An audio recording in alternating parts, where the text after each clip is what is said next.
ঠাকুরের ফুলগুলো পচিয়ে পচিয়ে এই যে সার দিয়ে এটাকে সার বানিয়েছি।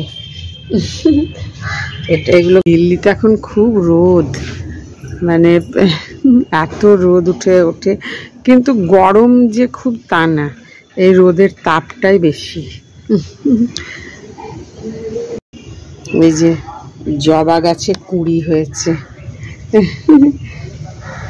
গত বছর তো একটাও ফুল ফোটেনি, এবার মনে হচ্ছে ফুটবে। ফুল ফুটলে বেশ ভালো লাগে গাছে। এই জবা গাছটাতেও কুঁড়ি হয়েছে অনেকগুলো, জবা গাছটাতেও কুঁড়ি হয়েছে মনে হচ্ছে। এই যে দুটো জবা গাছে হয়েছে, আর একটাতে কিছু হয়নি। গুড মর্নিং, আশা করি সবাই ভালো আছেন। এখন বাজে 9টা, এখন থেকেই আমি আমার ব্লগটা শুরু করছি। আজকে সকাল সকাল উঠেই ঘরের সব গ্রসারির জিনিসপত্র ব্লিঙ্কিটে অর্ডার করে দিয়েছিলাম, সব চলে এলো। এই 15 মিনিট লাগলো, সব চলে এসছে। দেখি এবার সব গুনে নি, ঠিক ঠিক এসেছে কিনা। বেসন,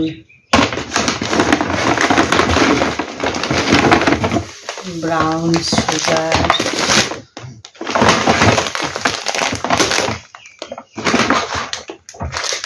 কলাইয়ের ডাল,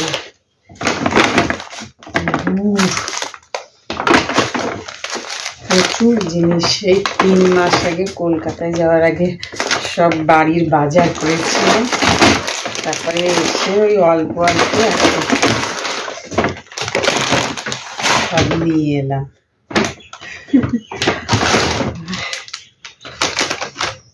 এগুলো সব আবার রাখতে হবে, একবারে কিনে নি। ব্লিঙ্কিটটা হলে ভালোই হয়েছে, যেতে হয় না।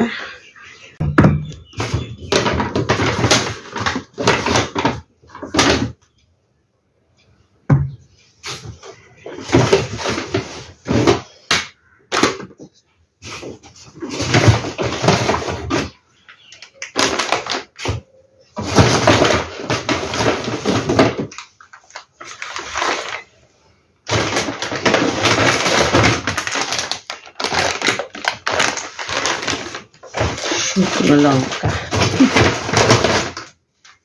লবণ, কালো চানা, কাশ্মীরি রেড মির্চ, পোস্ত, সব কিচেনে যাই, দেখি কি আজকে হবে। লাঞ্চ রেডি হয়ে গেছে আজকে। এই যে ভাত, ডাল, এঁচড়ের তরকারি, ভিন্ডি সেদ্ধ, লাউ, আর একটু দই মাছ করেছিলাম। খেটে আবার একটু মার্কেটে যেতে হবে। লাঞ্চ টাঞ্চ করে এখন যাচ্ছি লাজপতনগর। বহরমপুর থেকে আমার খুড়তুতো ভাইয়ের বউ আর 2টো মেয়ে এসেছে ওর। আমার বোনের বাড়িতে উঠেছে বসন্তকুঞ্জে, তো বোন ওদেরকে নিয়ে আসবে, আমি এখান থেকে যাচ্ছি। মার্কেটে গিয়ে ওরাও আসবে, আপনাদের সঙ্গে পরিচয় করিয়ে দেব। তো যাই, চলুন যাই, সবই শেয়ার করবো আপনাদের সঙ্গে। ওদেরকে কিছু কেনাকাটা করে দেব, এসেছে। যাই হোক, এখন যাই, ঘুরে এসে আবার আপনাদের সঙ্গে কথা বলছি। হাসপাতালের মার্কেটে পৌঁছে গেলাম, ওরা এখনো এলো না, আমি ওয়েট করছি ওদের জন্য। একটা ভাইয়ের বউ আর ওই যে আমার ভাইয়ের 2 মেয়ে, ছোট আর বড়। অফিস থেকে এলো। মার্কেটে একটু কেনাকাটা করে ওদের জন্য বাড়ি চলে এসেছি। এসে ভাবলাম একটু ভেজিটেবল চপ বানাই। আজকে এমনি প্ল্যানই ছিল ভেজিটেবল চপ বানাবো। তো এই যে বিট, গাজর সব গ্রেট করে নিচ্ছি।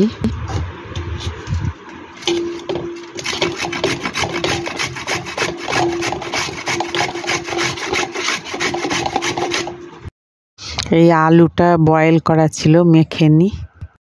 এগুলো বিট গাজর গ্রেট করা হয়ে গেল, আলুটাকেও ম্যাশ করা হয়ে গেল। এখন দেখি যাই কিচেনে গিয়ে এটা বসাই। কড়াই বিট গাজরটা দিয়ে দিলাম, এটা প্রায় হয়ে এলে তখন আলুটা দিয়ে দেবো। এর মধ্যে একটু লঙ্কার গুঁড়ো দিয়েছি, একটু জিরের গুঁড়ো দিয়ে দিই, একটু জিরের গুঁড়ো দিই, লঙ্কার গুঁড়ো দিয়েছি, একটু জিরে কাশ্মীরি রেড দিচ্ছি, আর একটু জিরের গুঁড়ো দিয়ে দিলাম।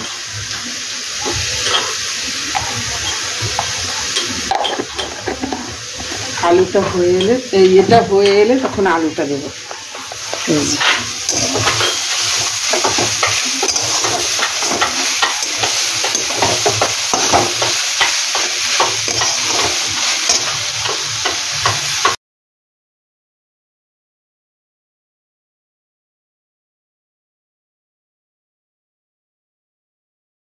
এই আলুটা দিয়ে দিলাম।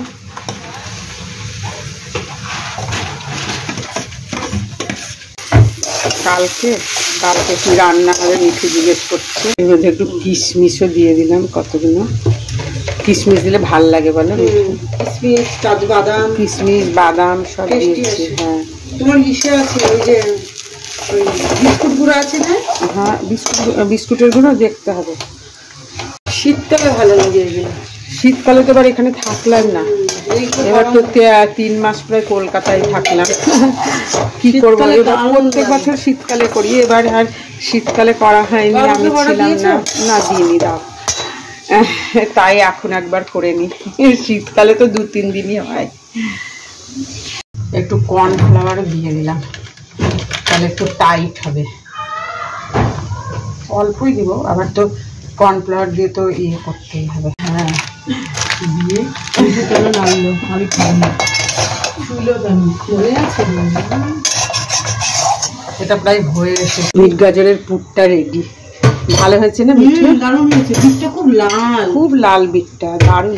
এবার এটাকে চপের মতো করে ইয়ে করে রেডি করে কিসকিস করে, হ্যাঁ, ডিপ ফ্রিজে রেখে দেবো। যখন যে খাবে ভেজে নেবে, আসলে পরে তখন লোকজন আসলে তখন ভাজা করে দেবো। ভীষণ আওয়াজ আসছে, তাই এই বাইরে থেকে। তা চপগুলো বড় বড় করেই করতে বলছে মিঠু, ছোট করলে ওর নাকি ভালো লাগে না। তাই আমি বললাম ঠিক আছে, চপগুলো বড় বড় করেই করছি। এই যে বড় বড় করে রাখছি, করে তারপরে কর্নফ্লাওয়ারে চুবিয়ে বিস্কুটের গুঁড়ো মাখাবো। বেশ ভালো লাগছে না? পুরটা খুব ভালো হয়েছে, দারুণ হয়েছে দেখতে। সবার কেমন লাগছে জানি না। এই যে চপগুলো সব বানিয়ে ফেললাম, অল্পই হয়েছে, অল্প করেই করলাম। যাই হোক, চপগুলো বানিয়ে ফেললাম, এবার কর্নফ্লাওয়ারে দেব।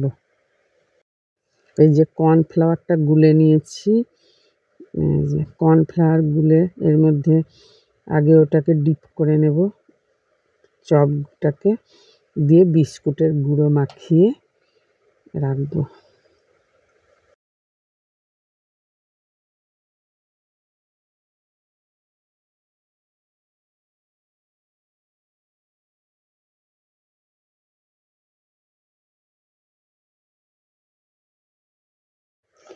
একটা কোট দিয়েই করছি, একবার কর্নফ্লাওয়ারে দিয়ে চুবিয়ে তারপরে বিস্কুটের গুঁড়ো মাখিয়ে রাখছি। দোকানেরগুলো একটু মোটা থাকে, ওরা 2টো কোট করে, ওটা ভালো লাগে না, ওই জন্য বেশি মোটা ভালো লাগে না, তাই আমি একটা কোট দিয়ে করছি। ওই যে চপগুলো রেডি হয়ে গেল, এখন যে যখন খাবে তখন ভেজে দেব। এখন এগুলো একটা বক্সে করে ফ্রিজে রেখে দেবো, ডিপ ফ্রিজে। এই যে এই বক্সে করে এরকম করে রেখে দিলাম। এখন আর রাত্রি হয়ে গেছে, আমাদের ডিনারের সময় হয়ে গেছে, এখন আর খাবো না। চপ রেখে দিচ্ছি, কালকে খাবো। এরকম করে রেখে দিলে অনেক দিন থাকে, লোকজন এলেও বেশ দেওয়া যায়। এই যে চপগুলো বের করলাম ফ্রিজ থেকে, কালকে তো রাত হয়ে গেছিলো, কালকে আর খাওয়া হয়নি। এই এখন ভাজবো, ভেজে খাবো। এই চপটা ভাজতে ভাজতেই ভিডিওটা এন্ড করব। ভিডিওটা কালকেই শুরু করেছিলাম, চপটা ভাজা হয়নি, তাই তো আমার এই চপ বানানোর রেসিপিটা আপনাদের কেমন লাগলো জানাবেন। আপনারা সবাই ভালো থাকবেন, সুস্থ থাকবেন। ভিডিওটা ভালো লাগলে লাইক, শেয়ার, সাবস্ক্রাইব করে দেবেন। টাটা।